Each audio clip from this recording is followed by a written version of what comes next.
femmes dans les diasporas africaines.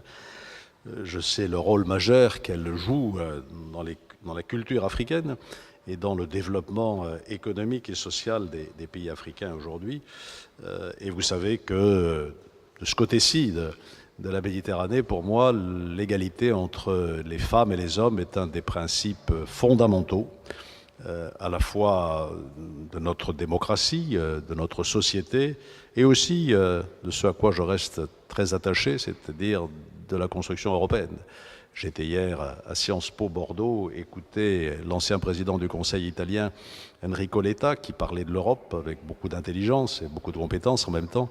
Et il soulignait que l'Europe, ce sont d'abord des valeurs. Je crois que c'est là-dessus qu'il faut que nous insistions. Et parmi ces valeurs, l'égalité entre les femmes et les hommes est essentielle. Et Dieu sait si elle est peu représentée, acceptée ou respectée sur la surface de la planète.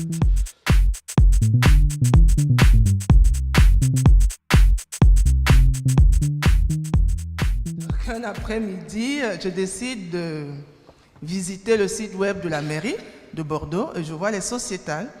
Et ce jour, après la première conférence, j'ai compris que j'étais là où il fallait que je sois. Parce que j'ai écouté, c'était beau et tout cela m'a galvanisé. Et les JNDA, je suis revenu et j'ai retenu deux choses.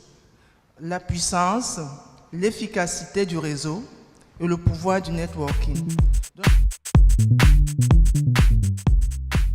À l'occasion de la Journée internationale de la femme, le 8 mars dernier, Carole Da Silva a d'ailleurs pu diffuser sur TV5 Monde une série de portraits intitulés « Femmes et pouvoir ».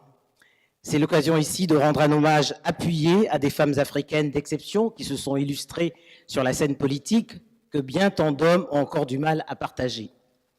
Ces femmes ont pour nom Ellen Johnson Sirleaf, la présidente du Libéria, Joyce Banda, qui fut présidente par intérim du Malawi, et la regrettée Rosine Francine Rogombé, qui fut présidente par intérim au Gabon.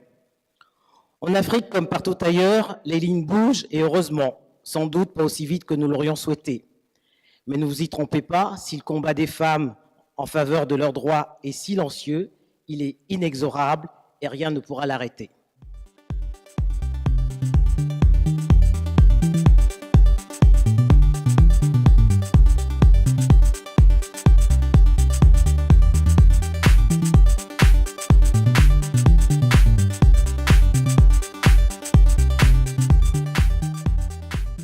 Les JNDA viennent de se terminer.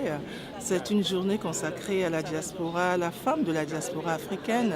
C'est une très belle occasion de se rencontrer avec des diversités culturelles.